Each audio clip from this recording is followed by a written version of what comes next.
Hello, everyone. Welcome back to the Honor Club podcast. I am one of your hosts, RGX, flanked as always by Frozzy and RateWrestle. As we discussed on Tuesday's video, these audio podcasts on a Thursday/Friday will always just be the actual reviews with news and any other projects that we have going on, being in long form, video form, but not on the audio channels such as Spotify and Apple. Now, we'll be covering a lot today because of the timings. We have two Dynamites to cover: Rampage, Smackdown, and Raw. But let's get the formalities out of the way. Introducing first our other co-host, Frozzy. How are you, mate? Yeah, all good, mate. Just a busy week, so trying to get all my stuff moved and stuff like that. So yeah, just busy. Got a bit of free time today, so thought we could jump in. Of course. Always good to have you about. And what about yourself, RateWrestle? Yeah, I'm good. Yeah, the same as Frozzy. I'm buying a house at the moment, and it's the worst thing in the world. I didn't realise how much pain was involved with buying a house, and now it's a bad decision already. Oh, it's a very fun process, and I do not miss it at all. Thanks for that. But let's get straight into it then. We'll try and keep this brief and get a nice pace going. We start with the Dynamite from the 27th of April. Whenever you're ready, right? Yeah, that's fine. So we can start from there. I was just loading up the other tab, so that's fine. So yeah, we said we were going to kind of like not go thoroughly through this because it's about 2 weeks ago and everyone's pretty much forgot. So I'm just going to go through the matches, and if there's any kind of points that you want to bring up, we can go ahead with it. But Dynamite started off with Dax versus Cash, which was a match I was really looking forward to. It was just the typical pure wrestling match you expected from them. Some great suplexes. There was a great like Cash pole driver near fall on Dax, and then Dax countered to pin after the sharpshooter, and I rated that a good old 3 stars. Yeah, it was a very good match, and I loved the little story beats they had in it, where like there was an accidental rake of the eyes, but like they gave each other space. They weren't immediately piling on injuries or anything, because of course they're still a tag team. They don't want to injure their partner and risk losing titles because they're injured or inactive. So it was good to see that side of the story play into it as well. Yeah, so that's good. Yeah, because obviously with some tag team matches you have in like the independent stuff like that, they're battering the crap out of each other, and it makes no sense. But yeah, that was perfect. As in, like they still didn't want to hurt each other, but they wanted to get the win. It'd be interesting to see how it'd go if they did go all out. No, that'd be. I mean, I thought that match was class, but can you imagine if they went for it? Yeah, it was rated 4 1/4 by Dave Meltzer, which fair enough. It wasn't as dramatic as I said on a pay-per-view. I'd probably rate it a bit more higher because it'd have a bit more time and a bit more thing about it. But yeah, the segments I'm going to blister past for this week. So you had a CM Punk segment, just confirming he was going back and forth, seeing if he could do it. Again, he it was basically he came across like a presidential campaign. That's what I went with. It just sounded like he was trying to sell himself to the fans, which was very odd. Then there was a Scorpio, Sky, and Lambert segment, just building towards the main event. Then we had the match, the Blackball Combat Cup, all 3 of them versus the factory of Aaron Solo, Nick Comoroto, and QT Marshall. This was just another match. It was a bit more, it was slightly less competitive than the previous one, which is weird, seeing as the other one should have been less competitive. They did the weird sync finish, which they did this week as well. It's starting to annoy me already. But yeah, I rated it. It's pretty just under average at 2 1/4. Yeah, I thought it was decent, but yeah, it's a bit more of a squash. Yeah, similar to how last week, well, the week prior should have been. Yeah, it's a bit odd. Yeah, but yeah, and we'll come on to it when we do this week's Dynamite. What I'm starting to think about the synced up finishes. Yeah. Then there was a segment with Britt, Jamie Storm, Tony Storm, not Jamie Storm, but you know what I mean. Tony Storm, and it was just genuinely like a normal chit chat backstage again that they keep doing. The only person who looks good to me at the moment is Jamie Hayter. She only one has a bit of oomph about her. The rest just look like they don't want to. They're not there, or this. No one cares. There was, yeah. I know Jamie just kind of normally stands at an angle, arms crossed, in every segment she's in, though. And that's all I need. That shows up how bad it is. If her doing that's the main focal point of me. Yeah. Then there's a Jurassic Express segment. Christian wasn't happy, if I remember from it. He's trying to trap them up. And then Team Taz comes in. They're trying to build towards that. Then we had the Archer versus Wardlow match. MJF was in his popcorn situation still, getting more heat. Archer blindsided Wardlow with a dive straight away. There's a really good Hurricane Warrior from Wardlow in the match. It was just like your typical house fight between them. And then obviously Wardlow got over with the powerbomb, and I rated that about 2.25 as well. So it was the same kind of just below average, but I wasn't expecting like a masterclass. Yeah, he's the first person to kick out the Blackout. Yeah, because they're building him to the moon. Which can you blame him? The guy has money. Yeah, they've done really well with it. And then we had a jazz sit down, Jericho Appreciation Society with Eddie, Santana, and Tease. There was fun bits. I liked him. He called him the AEW Galaxy, which was a fun spot. Demanding an apology in general. Nothing really much happened. If I remember, there was just a brawl at the end. Yeah, other than the fact that Kingston straight up said he was going to murder Jericho. Yeah. Saying, like he's got a hit on him. And when you say there's a hit on someone, that ends it.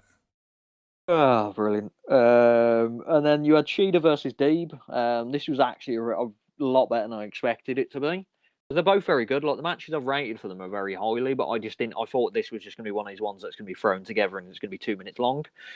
Yeah, it was very intense. There was good spots in there. There was good submission spots. The top rope Falcon Arrow was really good. And Deeb hit a detox on the chair and then to a cloverleaf and picked up the win. I rated that 3 stars. It was a very good match.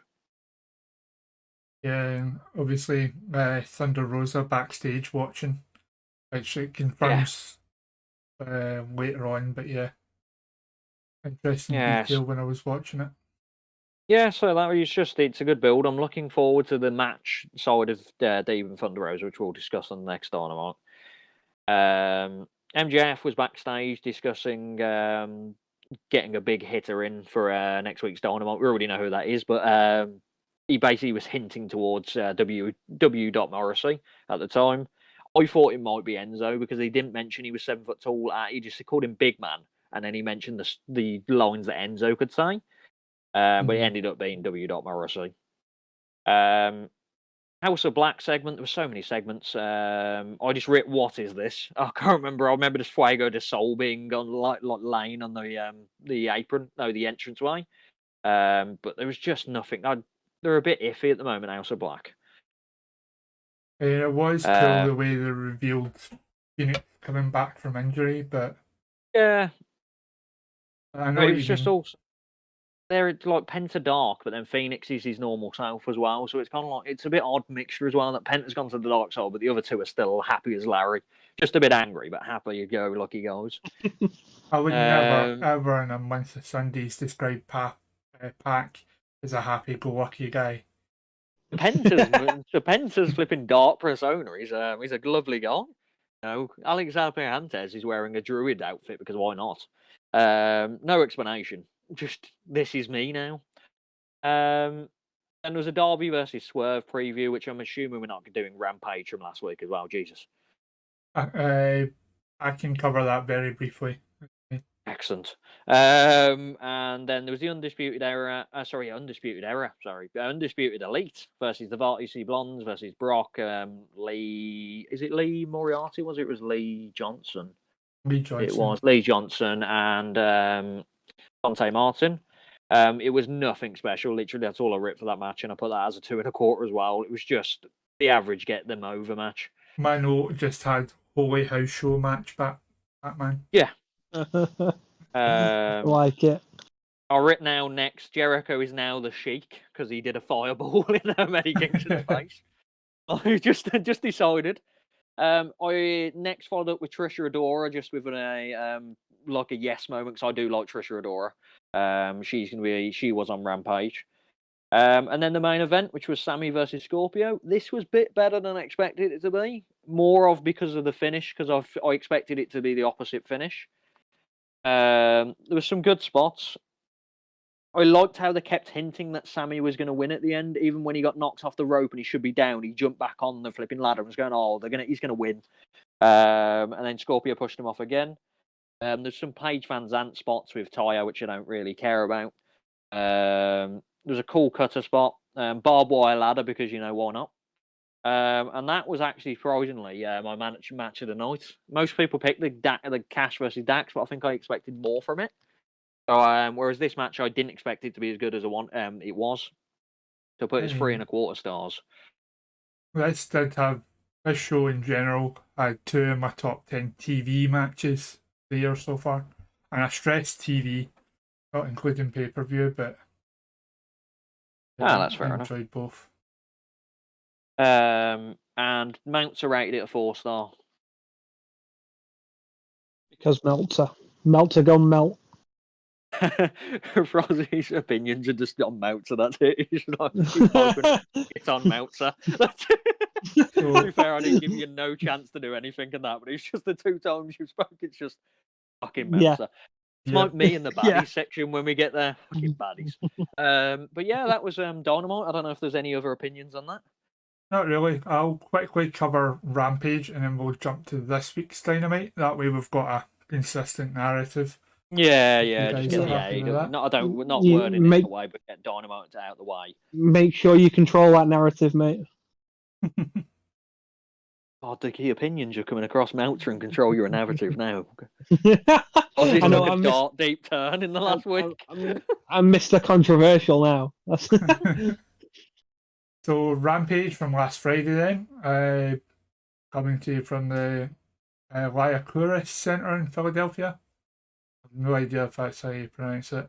I just know it was from Philly, same building. So opening up with a tournament qualifier match with Darby Allin along with Sting, with Swerve Strickland. So we're having a decent back and forth, but quickly breaks down with interference with Ricky Starks coming down to get involved in the match. But Darby quickly did his last supper pin and got Starks out of nowhere. But obviously that's going to build into Swerve and Lee getting their rematch with Starks and Hobbs. Decent match though. Not much more to say on it. I'd say maybe a 2 stars. I've got a Meltzer rating for you. That's the only one that got a Meltzer rating. It was 3 3/4 for Meltzer. Enjoy. 3 3/4. He's insane. Oh, Jesus wept. Anyway, continue. Just the disappointment then. Yeah, it was just a disappointed silence. That's the segment backstage with Shawn Spears, basically building up more Wardlow stuff that is covered on Dynamite. War Piggy goes to the slaughter, apparently. Apparently. Chris Jericho then awards himself Sports Entertainer of the Week, highlighting his attack on Eddie Kingston as the reason for it. But then Santana and Ortiz storm out to get some revenge on Jericho and the rest of the Appreciation Society. And of course, they booked the Jericho and Santana match for Dynamite. with Jericho getting the line in, I set Kingston on fire, just imagine what I'm going to do to you. Not much, if I recall correctly. Then it was the trios match that Rate will absolutely love. Cargill and the baddies, being Kira Hogan and Red Velvet, with Smart Mark Sterling against Sky Blue, Trish Adora and Billy Nightingale. A bit pained having to watch two of his favourites go against the baddies. But of course, Cargill gets the win. But again, it was very kind of house showy. Just the usual, get your stuff in, but make sure Cargill looks strong, which she did, to be fair. 2 minutes and 46 seconds. Yeah. Then there was the interview with Darby and Swerve backstage with Shivani, offering them to go another 5 minutes, but Swerve is like, nah, it's cool, I'll just go after Hobbs and Starks again anyway. You go ahead. Like, I'm paraphrasing, obviously, but essentially that's all it was. Then it was followed up with Keith Lee against Colton Gunn. Colton Gunn rightly got thrown about the place and chopped to hell before Gunn got put away with the Big Bang Catastrophe. So I don't know what they're calling it in AEW. I keep forgetting that Keith Lee's even there. I genuinely, like, I'd even wrote it down and I've lost a bit of paper with his finisher name on it. But it's his jackhammer into power slam combination anyway. Then Danhausen came out to call out Hook. Like in his typical fashion. Without further ado, send Hook. I'll just watch anything that has Danhausen. It's the best thing in AEW on Rampage just now. And that's really sad. It's like building up. They're gonna, like, Danhausen's initially saying, "This is not a match; it's a fight." And as soon as Hook gets in his face, he backs off. He's like, "Oh, we should do this another time." And as Hook about to go in for the kill, Mark Sterling comes out, second time tonight. This time sending Tony and Ethan to ambush the two of them. Hook and Danhausen run him off, and they have a kind of temporary alliance. But that's whenever Danhausen tries to shake Hook's hand after, gets shoved away, and then Hook leaves, looking all broody as he usually does. Then it was the Ring of Honor TV title match between Joe and Beretta. This was a good match. For as much as WWE seemed to have been limiting Joe in the ring, I don't see he's lost much momentum at all. In fact, I'd say he's like almost back to NXT first run levels. Quite a good match. It ended up with the Coquina Clutch. Trent absolutely out cold. Nice. So yeah, Jay Lethal comes out to brawl with Joe after, but that kind of fades to black at that. That was Rampage. It sounds like it was just sort of there, apart from the Joe match. I mean, the Joe match and the Hook stuff was good. Yeah. But yeah, it was barely a footnote in the story between Dynamite and Dynamite. Yeah. So, you guys got any thoughts on it before we switch to this week's Dynamite? Baddies. Not overly. Yeah, I knew you were going to mention the baddies. Oh God. But yeah, that's my opinion. Cool. Let's switch back to Dynamite. This time, Wednesday just gone. Segue for 1 second. Did you just say about Candice LeRae? Yeah, she's just let our contract expire. Wonderful. We'll discuss that. I just wanted it to bring it up in the podcast because that's breaking news. It's kind of breaking as we're recording, peeling back a fourth wall, but we can put together a quick video on it. It's not a review, so it's her own fault she didn't do it there. Or probably on Tuesday it would have been more helpful. But yeah, so we'll go on to Dynamite. So they started off with Jeff Hardy versus Bobby Fish. I was not looking forward to this match because from what I'd seen of Jeff Hardy recently, but he actually looked a bit better. A little bit. It was still slow. There were some good moves in it, like the top rope Falcon Arrow, which I mentioned in the last review on literally Dynamite last week. So who did that? So they were all doing this top rope Falcon Arrow. And then there was a proper grim-looking swanton because Jeff Hardy just lands on people now. That's his job. Yeah, I don't know what's going on. When Wardlow's got a better swanton than Jeff, there's something wrong. Yeah, so I put this as a 2.5. It was just an average match, but it wasn't as bad as I expect. I was expecting it to be like not the greatest showing because obviously what we saw with Jeff recently, I didn't expect much from this. Yeah, and when I saw that Darby had qualified, it was obvious it was going to be Jeff that was winning this. Yeah. Yeah.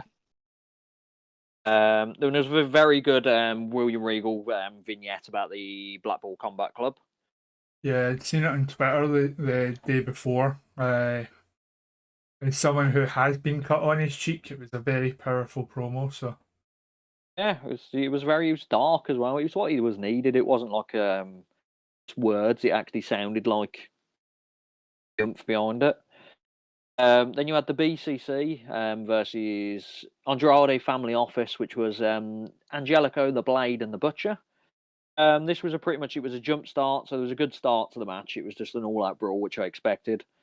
Angelico looked really good in this match as well.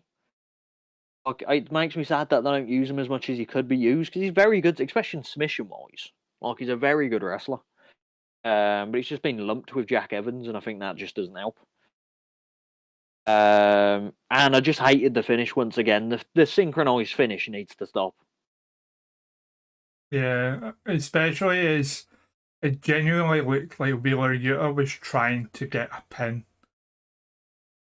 Yeah, and it's just like it's so coincidental the finish each match that you can somehow do that every match that you're all in, and yeah, it's just stupid. But I rated 2.25. Like it was just below average, but it's for the first few matches of the Blackpool Combat Club. You're not going to expect them to be all-out wars. It's just getting them over as a group. Mm-hmm. Do you know what Dave Meltzer? Do you know what Dave Meltzer rated it? 5. 3. 3.5. That is ridiculous. Does he have a separate scale for TV matches? There's a separate scale for AEW. That's what he has. Dave Meltzer is just off the scale. Dumb as fuck. Of his own scale. That's the worst thing. He's off his own scale. How can you give a squash match 3.5 stars? Because Dave Meltzer must have finished during this match. Anyway, we'll move on. That's a dark joke. Jungle Boy versus Ricky Starks, kind of like it was. They're hinting towards that match because basically he announced that it'll give the tag team title match if Jungle Boy fights Ricky Starks the FTW title first because everybody wants that title. Mm-hmm. There's a Lee and Swerve segment, which is pretty much a throwaway segment. Just did nothing for me at all, that segment. Yeah,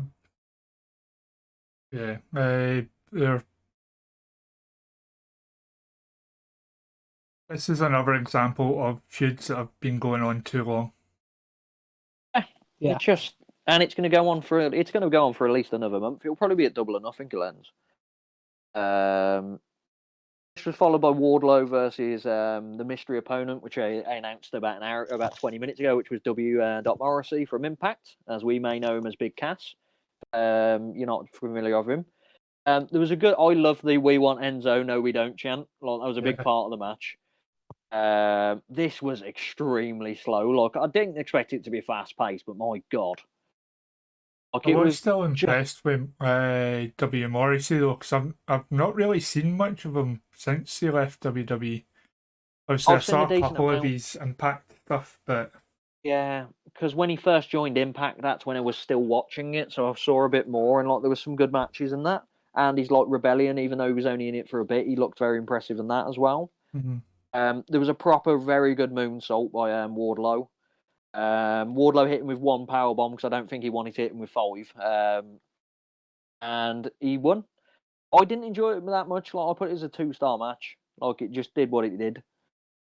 Yeah. I found it proper slow. And it was just followed up by Wardlow Smash. So Wardlow smashed the hell out of every security guard known to man. It was some incredible Wardlow smash. Some of his best Wardlow smash. Yeah. And then MJF and Wardlow are now going to have a contract signing next week. I can't remember the conditions. What was his conditions? They do it in Long Island. That was the condition, was it? Okay. Yeah, but the conditions will be in the contract. Yeah, so we weren't going to announce them tonight, was it? Yeah. So then there was a 4-woman seg match, a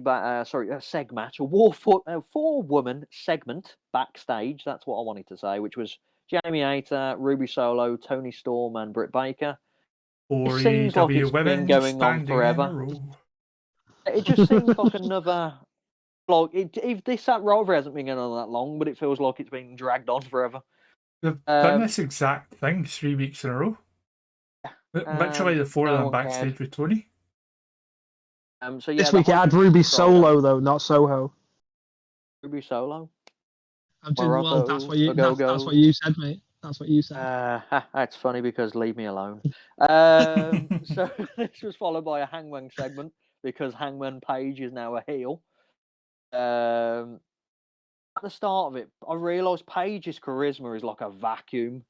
Like, there's no. It's not that bad. Like at the start though, until he got mad, it was just the worst thing in the world. It just sounded like he was just reading a script.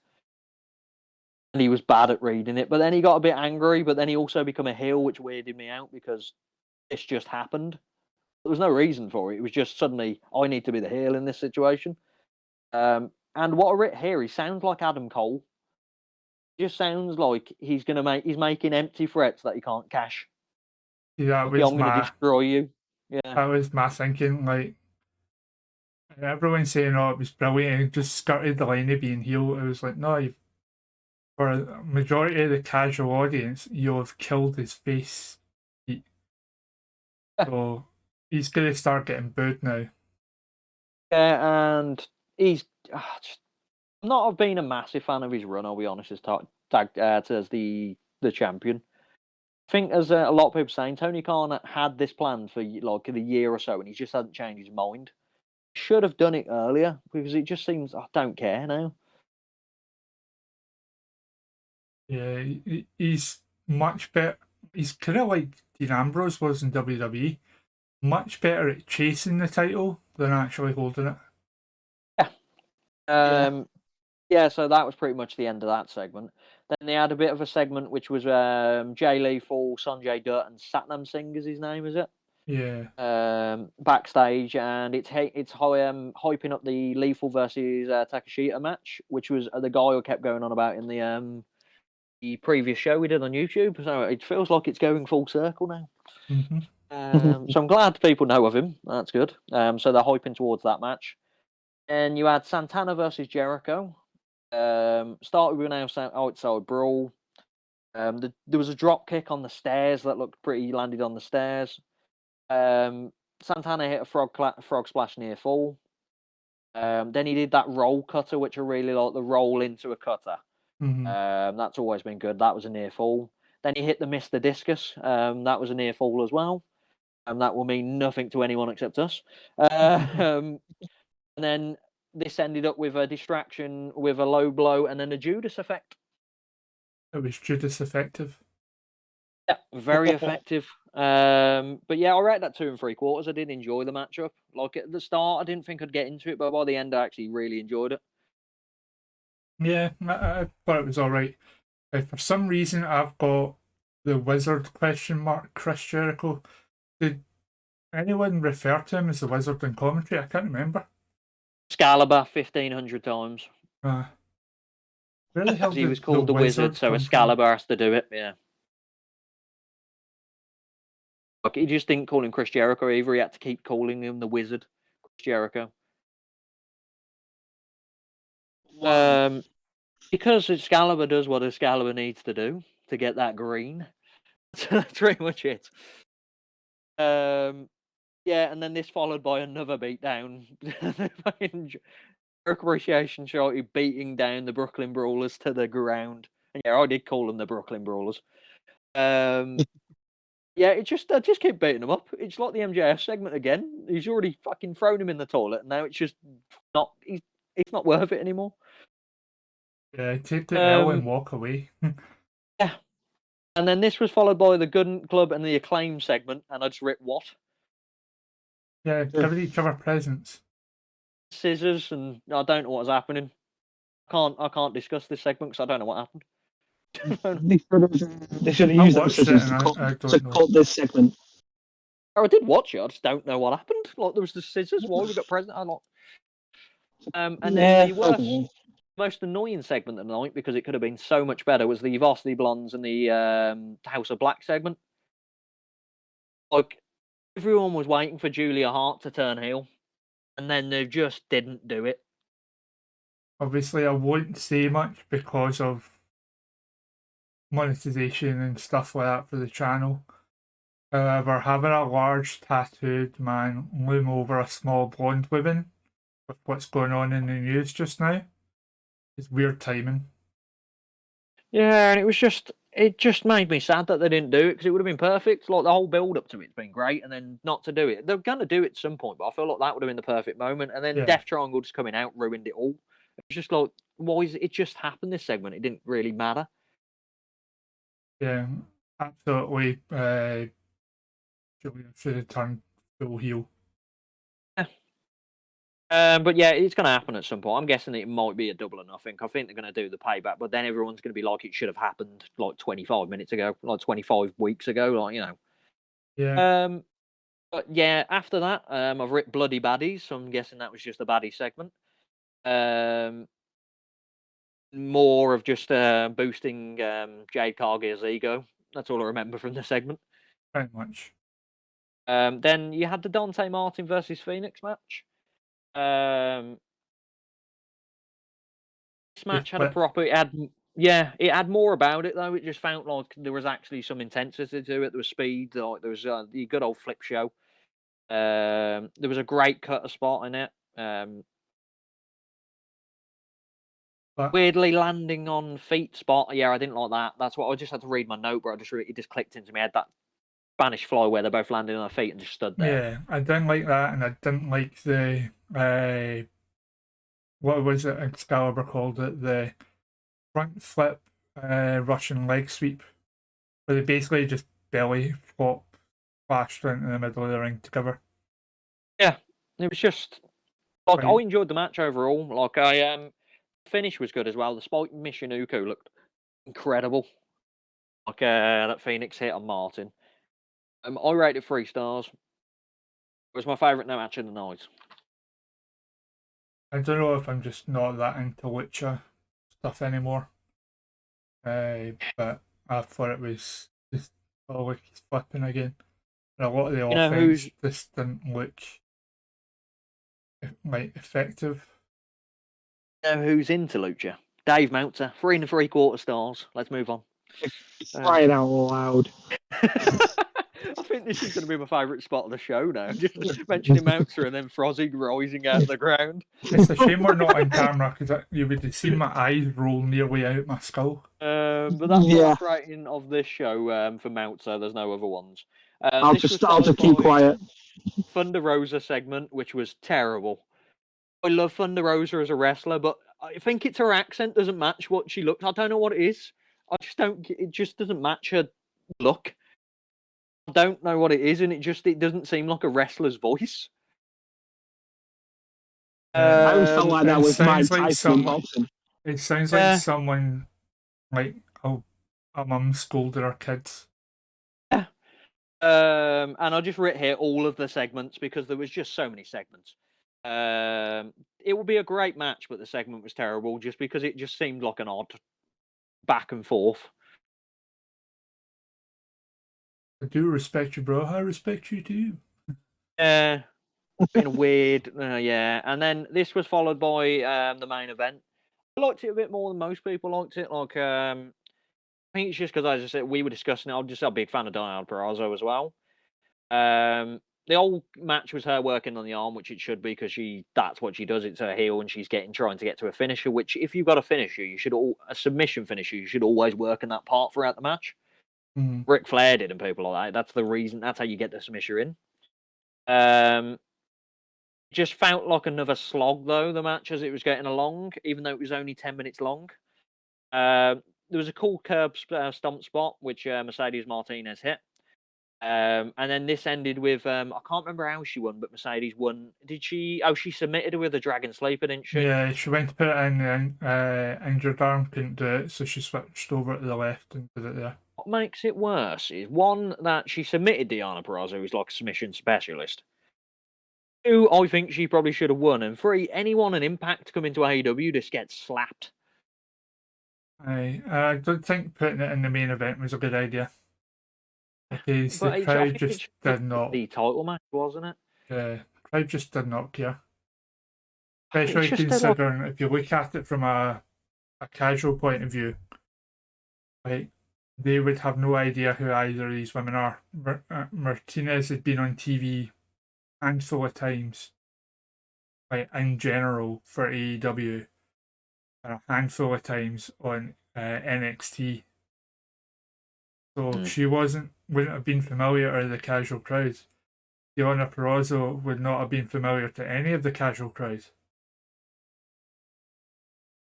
So, yeah, it's again Tony Khan forgetting that not everyone's a hardcore fan. Yeah.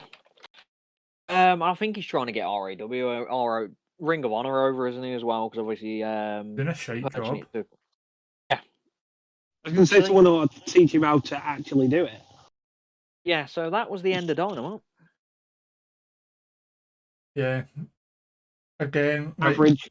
I would say this has been my least favourite run of Dynamite since I started watching it. Why did it start getting bad when we started having to review it for the podcast? The last two have been particularly bad, though. Yeah. So are we moving on to SmackDown, or do we have something in between this? No, we'll go SmackDown. Excellent. SmackDown was my favourite show of the week. No, it wasn't. But we'll go through it. It was just, we were discussing it. It's just that it was a bad show.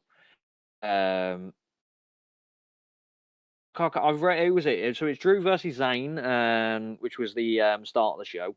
I can't remember if this was my match of the night. I'll have to look through my ratings as we go along, but I'm sure I think it was.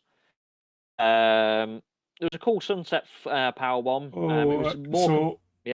Are you skipping straight over? It happened before this.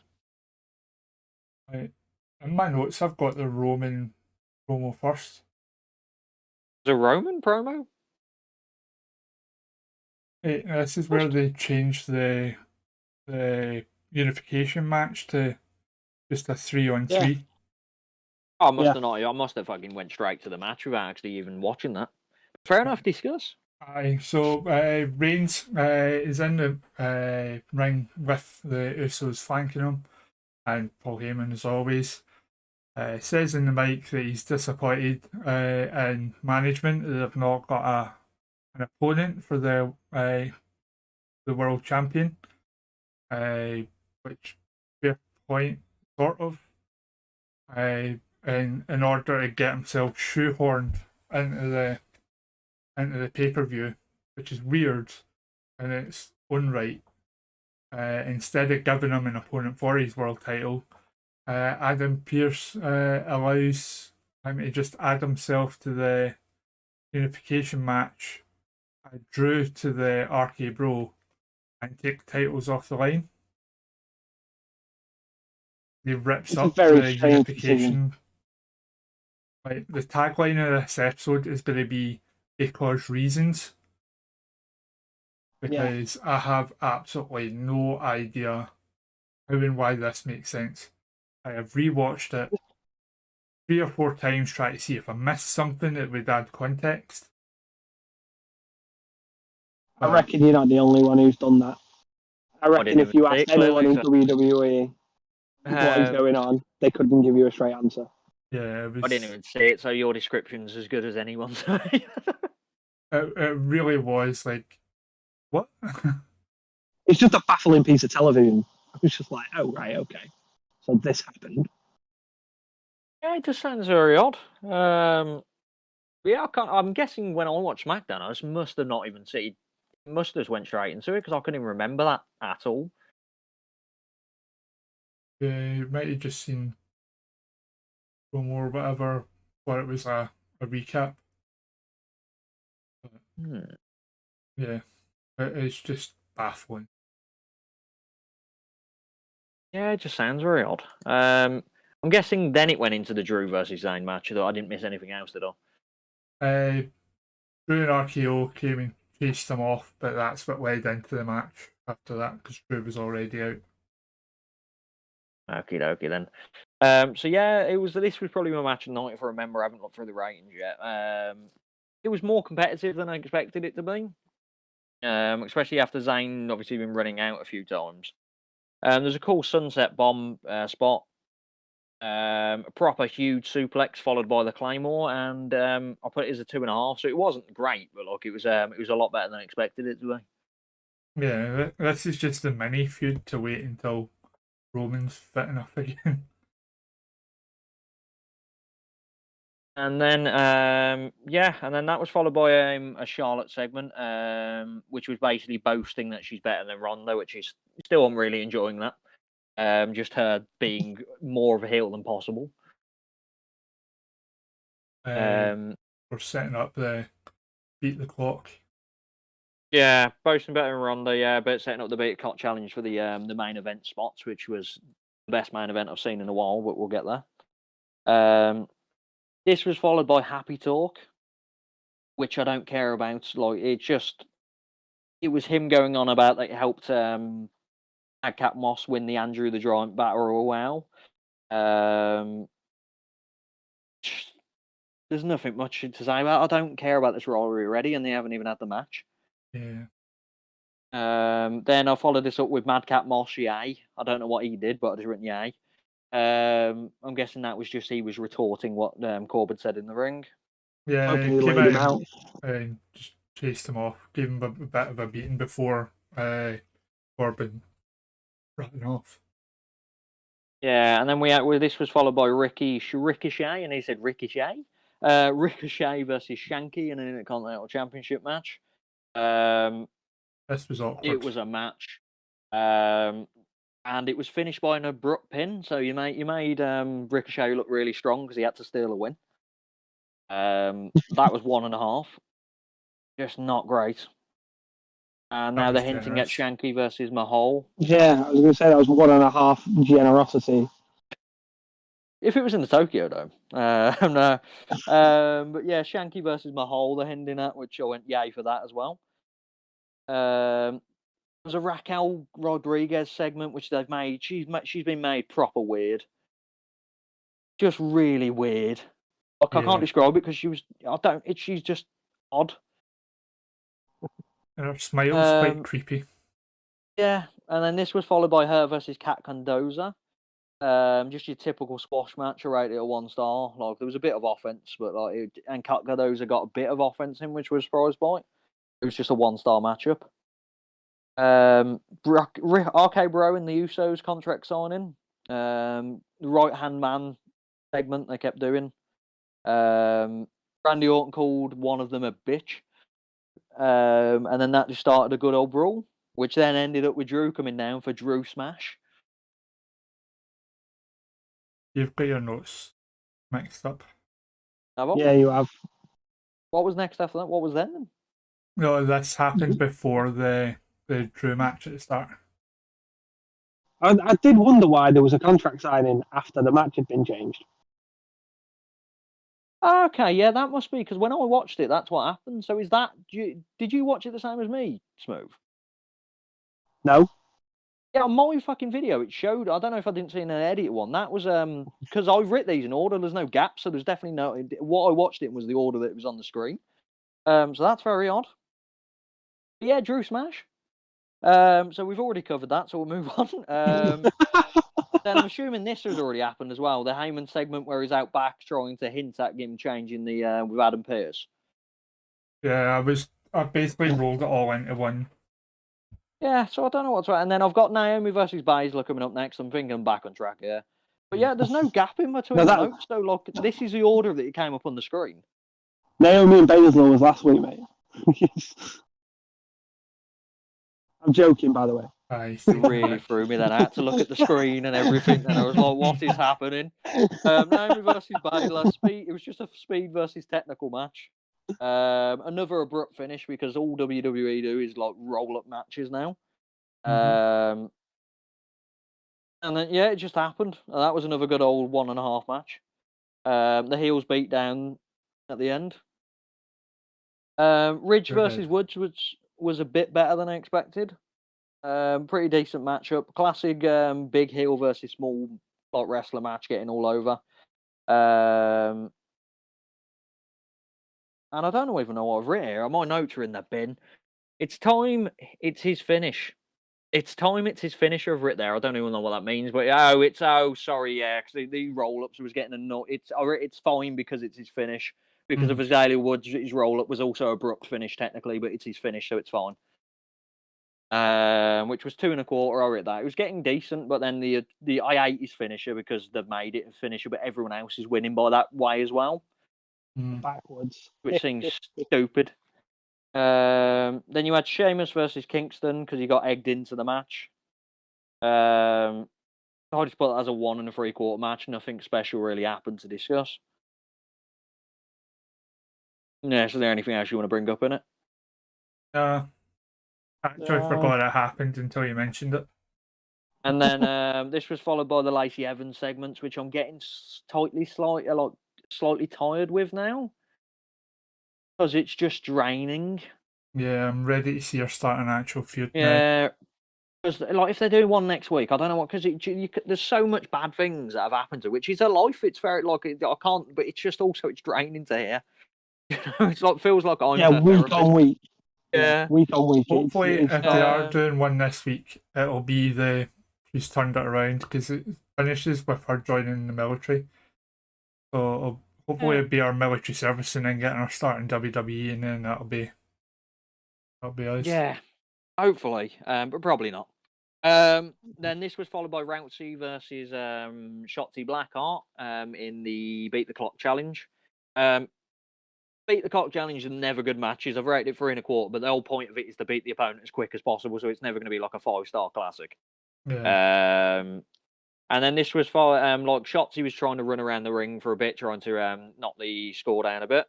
And then Rousey submitted her at 1:41. Then we had Charlotte versus Aaliyah. Aaliyah was a bit more about her. Charlotte knocked in the figure 8 leg lock. And she couldn't tap her out. So this match lasted 1:41, and it was a no contest because she couldn't beat Rousey's score. And then Charlotte was taking her time as well. Like that was yeah, because she thought she'd beat her quick, wouldn't she? So she could do it at any point, but it just didn't happen. And then Gulak beat down again. Just what do we enjoy? Beating down Drew Gulak. Yeah, not keen on that reference. It's funny because it's sad. But look how it brought this podcast along. Remember that? True. I had this planned all along. I needed the voice. That's what I needed. But yeah, SmackDown happened. That's pretty much my reaction of SmackDown. And then we're gonna go through Raw. So I'll try and get, as we've already discussed previously, I'll try and get as much as I can through this. But I don't know if you've already brought it up when I wasn't here that I have to leave soon. So you might have to catch up the slack at the end if we haven't finished it. No worries. We'll get cracking and we'll. Yep. And if anyone leaves at this point in time, we know it's because I'm the face of this podcast. Let's move on. We'll probably get more views at the end. So, just to throw it out here, this is going to drag. There was a Roman segment at the start of Raw, wasn't there? Yeah. This actually happened. Good. Because I thought I might have read it for Roman's segment, which was just leading the RKO. Like Roman was discussing bringing out his drawn out start of it, and then out of nowhere there was 2 RKOs on the Usos. Because the RK Bro popped out of the ground and hit the RKOs. Yep. Then Drew came out of nowhere. And I thought Roman was not actually gonna. I thought it was gonna be the good old jump out the ring, but yeah, there was a big brawl between the guys. It was eventually separated, but they're actually building the match well, not for the backlash, but like for the actual. I'm looking forward to Roman versus Drew again. Surprisingly, Yeah, it's just the way they've got there has just soured me on it. Nothing to do with the people involved. Don't worry. That like half the stuff that you're on about, I've never seen in my life, so it doesn't matter. And then I got it in backwards anyway. So yeah, this was followed by a Street Profits segment. They believe Ezekiel. Owens is still mad that everyone believes Ezekiel. And then he swells Ezekiel. That was a thing. And the Alpha Academy were there too. This was leading up to a match which was Owens and the Alpha. Is it the Alpha? It is Alpha Academy, isn't it? Yeah, Owens and the Alpha Academy versus. I keep thinking because American Alpha was the other way, wasn't it, for them? Owens and Alpha Academy versus Zeke and the Profits. So the Profits are now faces again, judging by this. Like they're the face tag team. Yeah, it's a bit odd. So they're basically the Profits are supposed to be heels. The commentators are acting like they are heels, but they're teaming with a face wrestler. I don't know what was going on. It was just a typical 6-man match. The fall away slam over the rope was very good. And then there was a trip roll up, because they just need a roll up finish, 2.5. Yeah, it was decent. I enjoyed it. Yeah, wasn't the worst. And then this was followed up by an AJ Styles segment. Just prolonging the feud with him and Edge, and the whole that if he beats Priest tonight, then Priest he can't turn up at the match. Is that that was the stipulation, wasn't it? Mm-hmm. Yeah, so they're just pretty much prolonging the inevitable end of the feud, which will go on for the next 2 months. There's a segment with Sonya where they're discussing how she's abusing the power, and then Adam Pearce basically says she has no power tonight at all. Then the match we were all looking forward to, which was Veer Mahan versus Bart Hansen. Half a star, smash. That's all I wrote there. Yeah, I actually thought you said Bart. Doing the Strowman thing where they're giving the jobbers an interview beforehand. Yeah. Any man with 2 hands. I really thought you said Bart Simpson then. Yeah, Bart Simpson. And there was an Edge Hansen, segment. But... they're now called Judgment Day. I don't know if people remember that's a pay-per-view. I don't know if we're just rehashing that now. And we've got the trademark. Let's just call them Judgment Day. Edge just started doing teenage insults and it's pants. Yeah. Like he's just doing accent. Anytime they wander into the you people territory. Yeah, and it was just a bit pants, and it was slightly. I just didn't care as much. This led to AJ Styles versus Priest. This was a bit more back and forth, which was good. There was a few near falls, which was good as well. But then, every match in WWE ends up in a roll-up. That's what I wrote at the end of that, because it pissed me off again. Every match. there seems no one can win with a finisher half the time now. It's just a roll-up. Yeah. But it was a good matchup. I rated 2 3/4, but it just... Why can't it just be a finish? Like a good, normal finish. Like even a phenomenal forearm or a Styles Clash or not making him tap, but something. Yeah. And there was the usual AJ beatdown. We all love beating up AJ. This was followed by a Balor save, and then the good old Too Sweet. Yeah. Bullet Club's taking over the world again. MVP segment. Cedric Alexander's trying to get back in with MVP. Alexander said he'd take on Lashley and try and get him into it. Another throwaway segment. Miz TV. Ali has no music. His mic gets cut out. I just don't care about Mustafa Ali already. there's just nothing there. Yeah. They keep berating him. Like you keep saying he's whining on Twitter. Yeah, it was just like Ali was saying, Miz whines and stuff like that. But that's coming from the man that whined about everything on Twitter. So it's kind of like there's not the way they're going about it's a bit odd. It was just awfulness.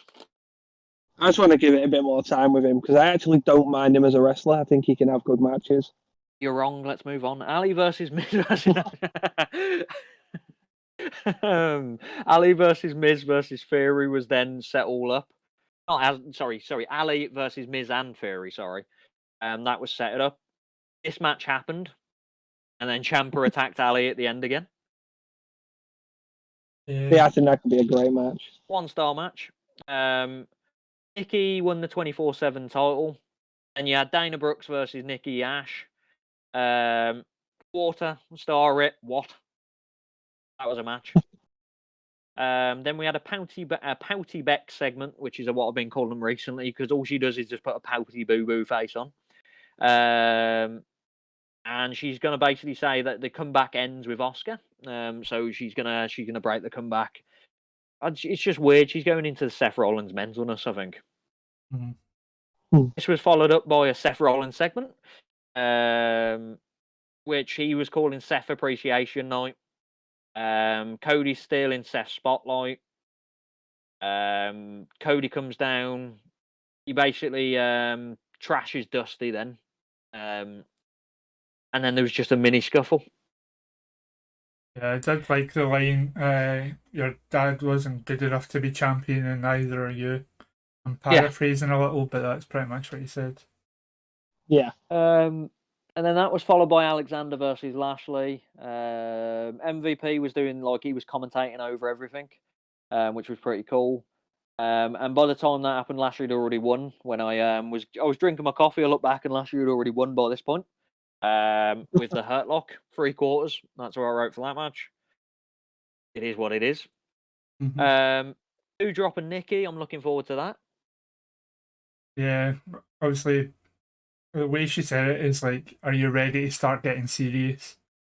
And yeah, I hope Kaylee Ray, now Alba Fire, gets called up and we see 3 badass Scottish lassies battering everyone. That'll be great. Yeah, it'll be good, but it won't happen. And then the main event. Actually, no, I wasn't about. Yeah, so my I can't speak now. Match of the night for SmackDown was Drew versus Sami Zayn. I completely skipped past that. But match of the night for Raw was the main event, which was Asuka, Liv, and Bianca versus Becky, Sonya, and Rhea. Everyone looked good in the match, which was great. There wasn't everyone got their crap in, and no one was just getting a particular beatdown. Liv looked great, which is good. Ripley did a headbutt, which looked grim. Sonya Deville actually grabbed the tag rope to get tagged in. It was just really surprised me. I'm just not used to someone actually going out their way to grab the tag rope. Which is good. I get a lot of heat for saying that agreeing that WWE women are so much better than the AEW women. It's because of this. Match proved it. You've got 3 converging storylines, 3 separate women's storylines in a main event, whereas AEW had a couple interview segments and 2 women who barely appeared on TV in their main event. So. Yeah, and then there was a great code breaker spot at the end as well, where she got knocked off the rope into the code breaker by Liv, and then Liv hit the Oblivion and won. I rated that a 3-star match, but yeah, he's saying AEW, the women on WWE at the moment are so much better, and they're in proper spots, in the main event, but you can see it as a main event. I thought this match was great. Very good. Oh, but yeah, that's the end of Raw. We kept it to an hour, lads. Well done. Yep. Nice. And now RateWrestle needs to go see Doctor Strange, so let's wrap this up.